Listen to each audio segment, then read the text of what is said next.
계속해서 우리는 예수님의 십자가의 고난당하심과 죽으심의 과정들을 살펴보고 있습니다. 오늘은 예수님께서 십자가형을 빌라도로부터 이제 판결을 받으시고 십자가를 지시고 해골이라 하는 골고다로 올라가시는 그러한 내용이 기록이 되고 있습니다.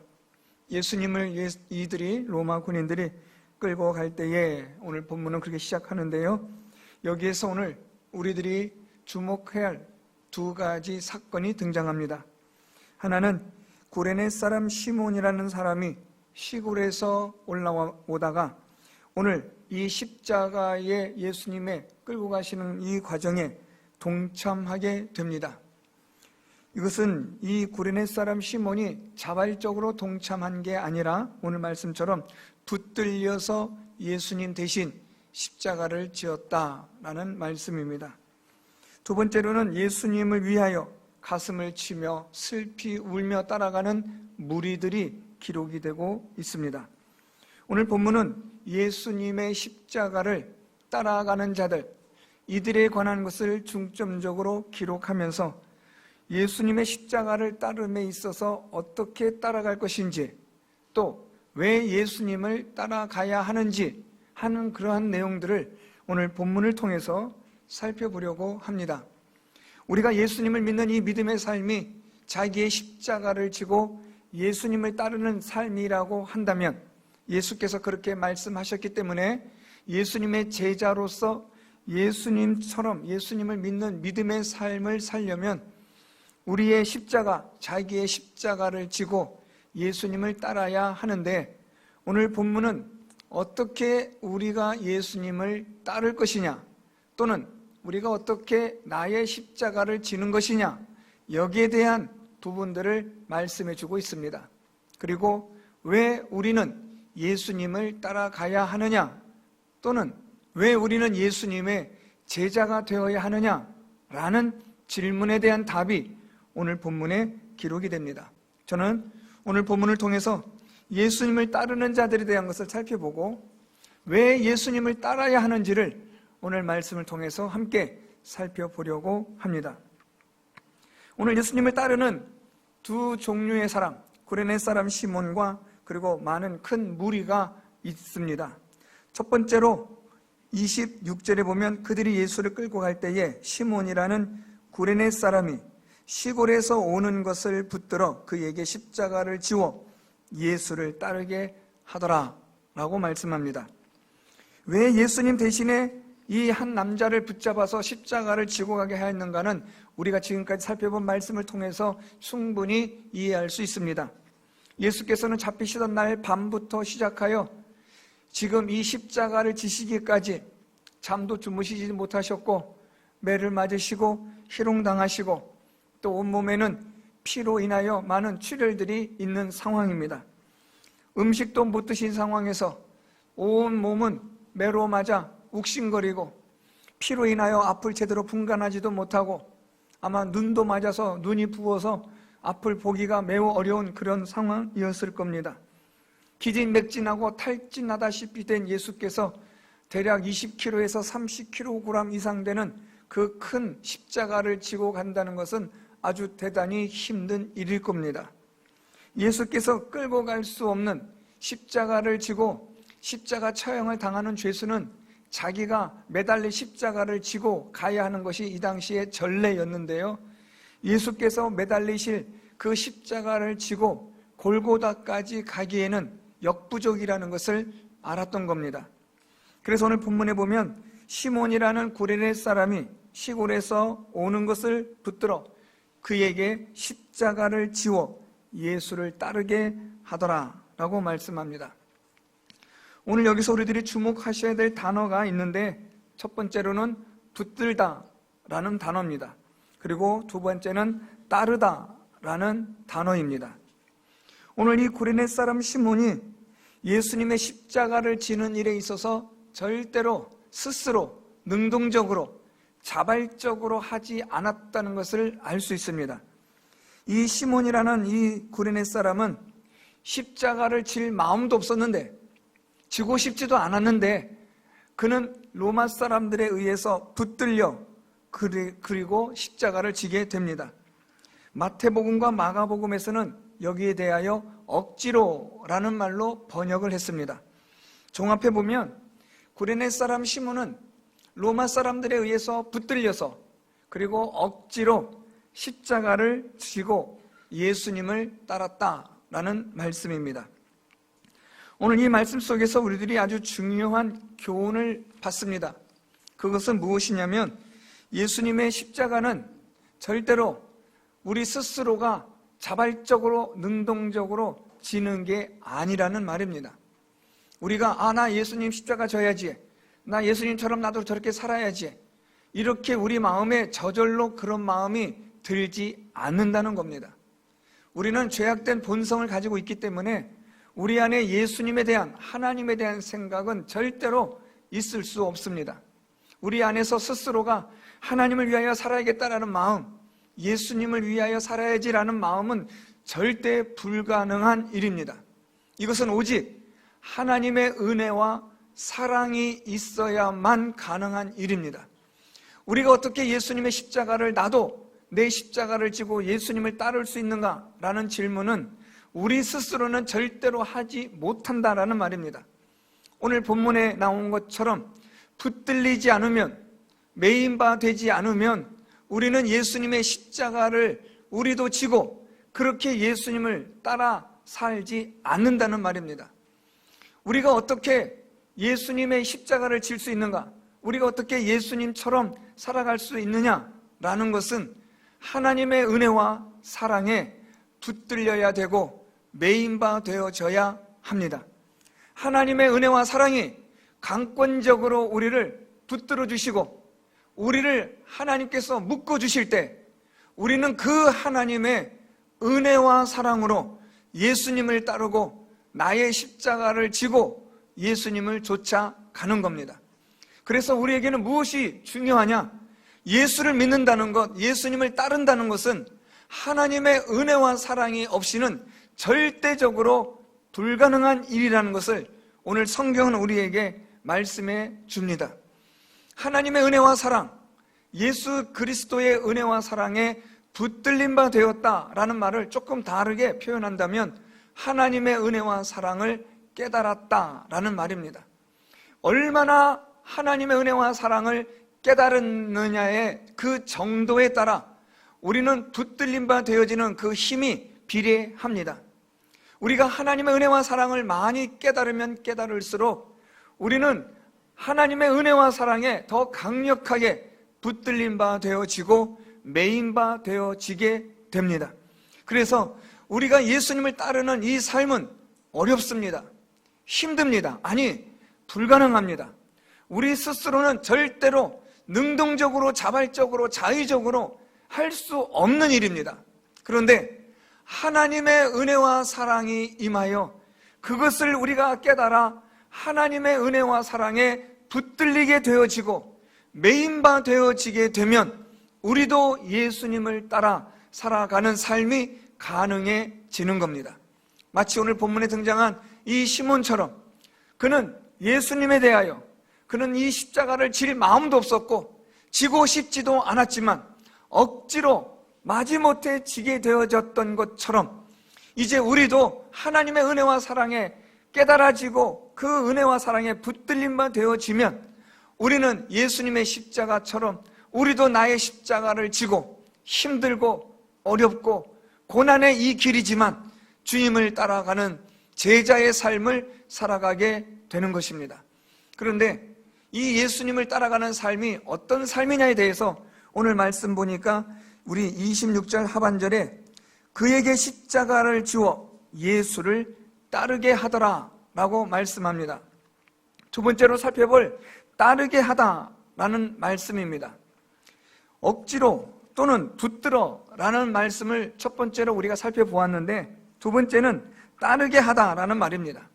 이 따르게 하다라는 이 헬라어는 뒤에서 따르다라는 뜻입니다.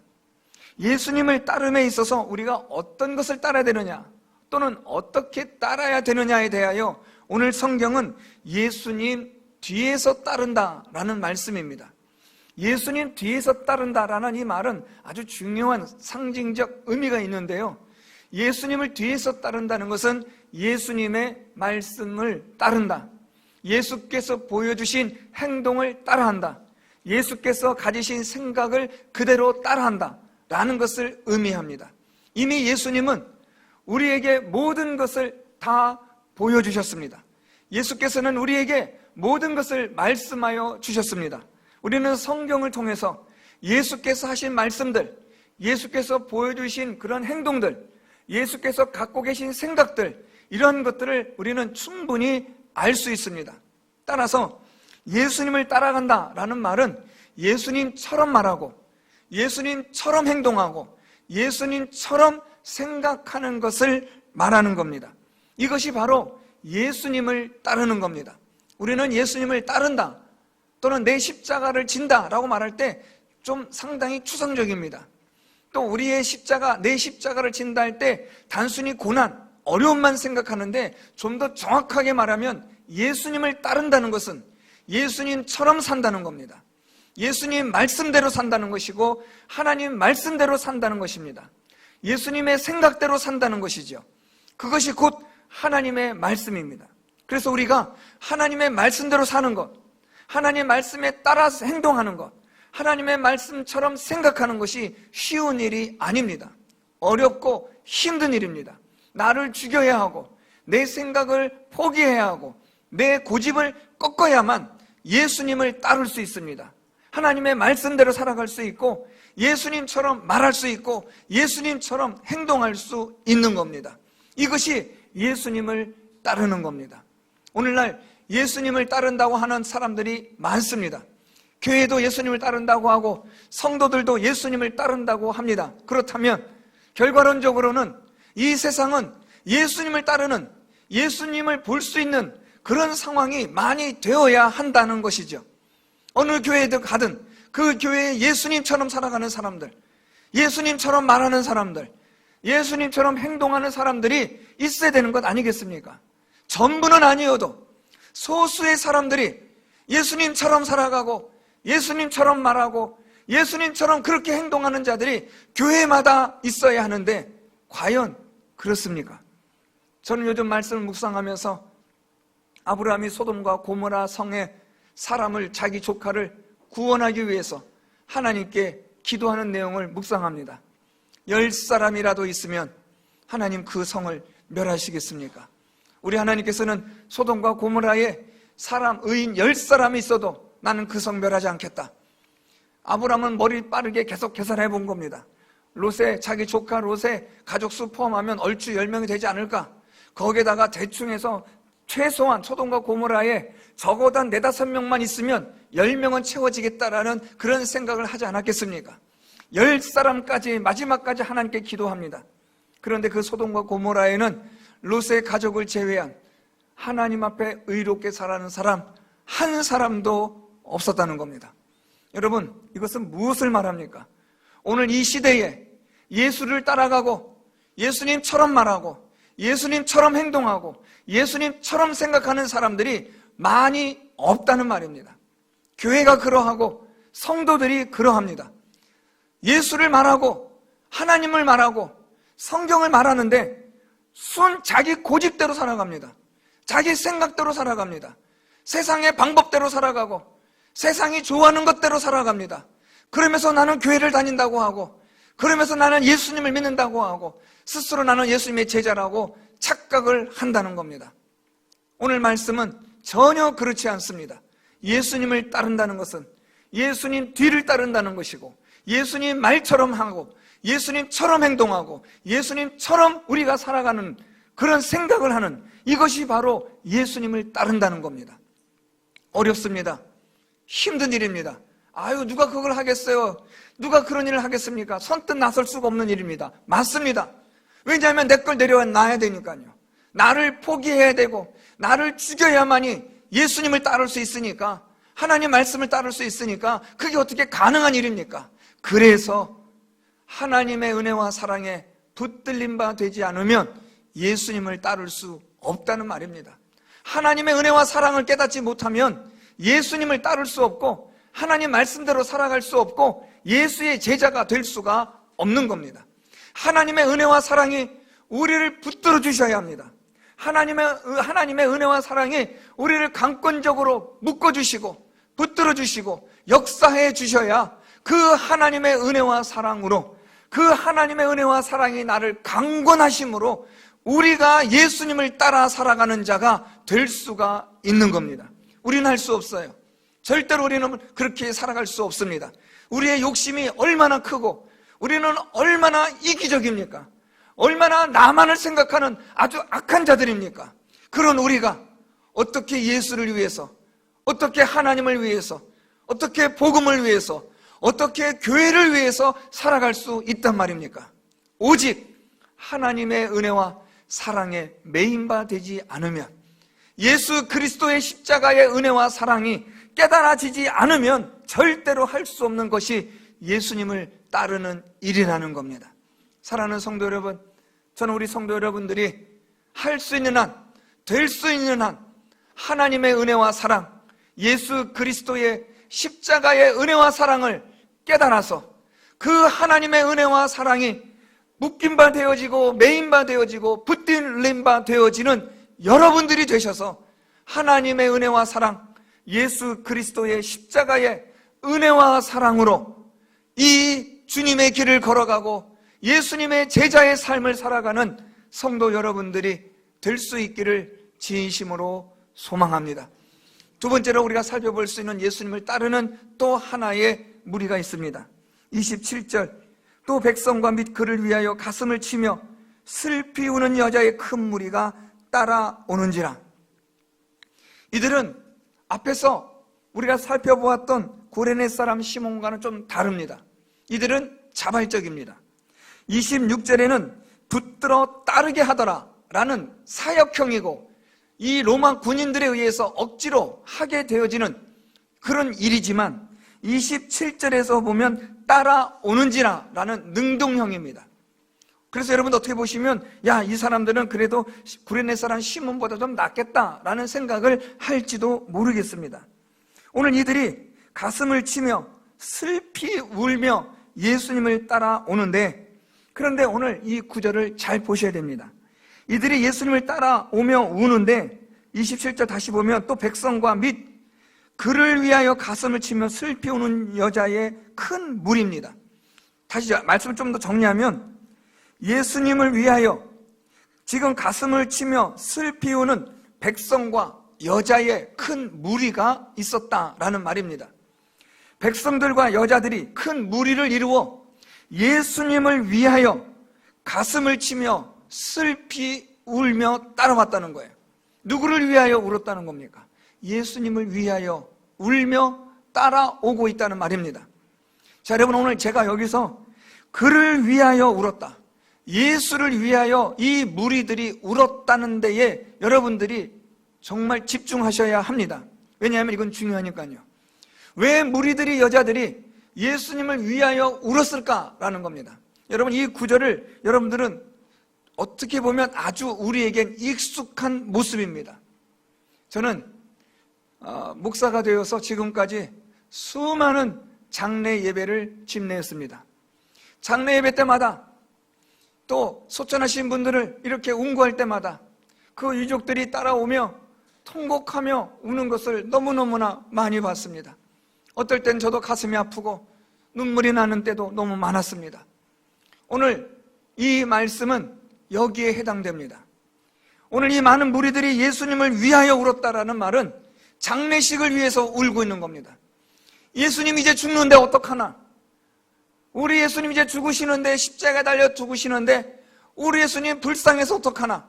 안타까움의 눈물입니다.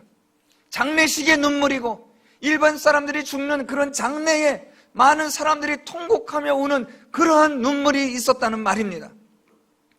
우리 예수님께서는 이렇게 따라오는 이들에게 말씀을 하십니다.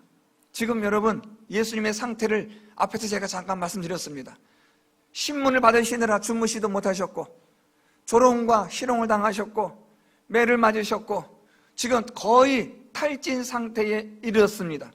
보통 십자가형에 처해지면 3일, 4일, 길게는 일주일까지 십자가에 사람들이 매달려 있다가 숨이 끊어진다고 합니다. 그런데 예수님은 십자가에 달리신 지 얼마 되지 않아서 바로 예수님께서 영원히 떠나신 걸 보면 얼마나 많은 과정들이 예수님을 힘들게 했는지를 상상해 갑니다. 거의 초죽음의 상태가 되어진 예수님입니다. 입술을 열어 말 한마디 하기가 아주 힘든 상황입니다. 물 한 모금이 그렇게 소중하고 귀한 이런 때였습니다.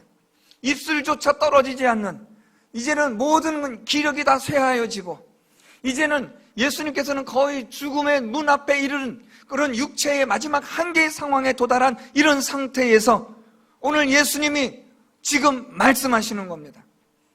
예수님께서 이렇게 말씀하신다는 것을 제가 강조한 이유는 이걸 말씀하지 않으면 안 되기 때문에, 이 사람들이 엉뚱하게 지금 예수님을 따르는 일이 있기 때문에 예수님은 지금 그걸 말씀하고자 하시는 겁니다. 오늘 말씀, 예수님 말씀 볼까요? 28절, 예수께서 돌이켜 그들을 향하여 이르시되 예루살렘의 딸들아, 나를 위하여 울지 말고 너희와 너희 자녀를 위하여 울라. 오늘 예수님께서 여기서 울지 말고 너희와 너희 자녀를 위하여 울라고 말씀하시는데, 이 운다라는 이 의미가 좀 다릅니다. 앞에서 예수님께서 말씀하신 예루살렘의 딸들아 나를 위하여 울지 말라는 이 울다는 것은 방금 말씀드렸던 장례식에서 오는 눈물을 말합니다. 얘들아, 예루살렘의 딸들아 라는 이 딸의 의미는 여자만을 의미하는 게 아니라 예루살렘에 거하는 하나님의 자녀들을 포함하는 집합적 명사입니다. 하나님을 믿는 사랑하는 너희들아, 내가 죽는다고 나의 죽음을 위해서 울지 말라는 거예요. 내가 불쌍하다고 우리 예수님 십자가에 못 박혀 죽으시는데 이제 어쩌나 하는 초상집에서 장례집에서 너희들이 우는 그런 울음으로 나를 위하여 울지 말라는 겁니다. 의미가 없다는 거예요. 이 의미가 없다는 말씀은 너희는 지금 나의 죽음의 이 길을 모른다는 거예요. 내가 지금 십자가를 지고 이 고난의 길을 걸어가고 십자가에 달려 죽는 이것을 너희들은 일반 사람들의 죽음처럼 장례처럼 보고 있다는 거예요. 나를 위하여 그렇게 울어서는 안 된다는 거예요. 지금 너희들이 나를 위하여 울 게 아니라는 겁니다.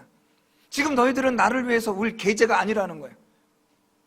오늘 예수님의 말씀은 나를 위하여 울지 마라, 나를 위하여 장례식처럼 그렇게 너희들 슬퍼하지 말라는 거예요. 너희와 너희 자녀를 위해서 울라는 거예요.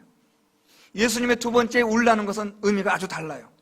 첫 번째는 장례식의 의미지만 너희와 너희 자녀를 위하여 울라는 것은 아주 의미가 달라요.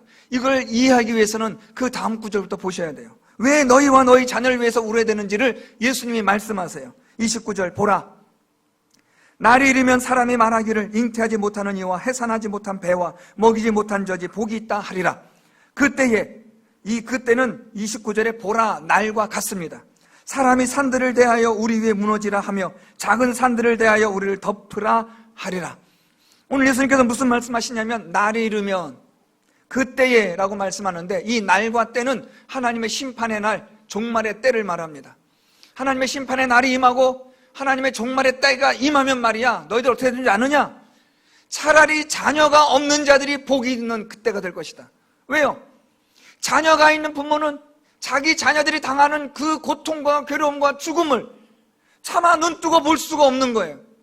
여러분, 사랑하는 자녀들이 고통받고 괴로워하는 거, 부모로서 여러분 보실 때 마음이 어떠세요? 사랑하는 자녀가 부모보다 먼저 앞서가는 걸 볼 때 그 부모의 찢어지는 마음은 어떻습니까? 부모의 그 마음에 묻힌 그 자녀에 대한, 자식에 대한 그 아픔은 누가 이해할 수 있겠습니까? 위로를 받을 수 없는 아픔이요, 괴로움이요, 고통입니다. 종말의 때가 되면, 심판의 날이 임하게 되면 오히려 자녀가 없는 자가 복이 있다. 그만큼 그 날의 고통과 괴로움이 얼마나 극심할 것인가를 말씀하는 거예요. 두 번째 말씀은 더해요. 사람들이 산들을 향하여 말합니다. 우리 위에 무너지라. 또 작은 산들을 대하여 말합니다. 우리를 덮으라. 이 말은 다시 말하면 우리를 빨리 죽여달라는 거예요. 이렇게는 못 살겠다는 거예요. 너무 고통스럽고 너무 괴로우니까 차라리 산이 무너져서 우리가 거기에 묻혀 죽었으면 좋겠다.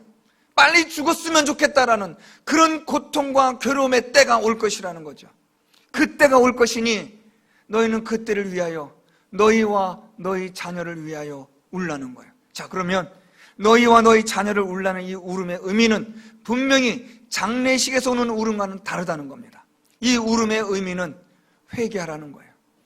하나님의 심판의 날이 임하고 종말의 때가 임하여 너희가 멸망을 받을 그때에 회개하여 구원을 받는 자가 되도록 너희와 너희 자녀를 위하여 회개하라는 거예요.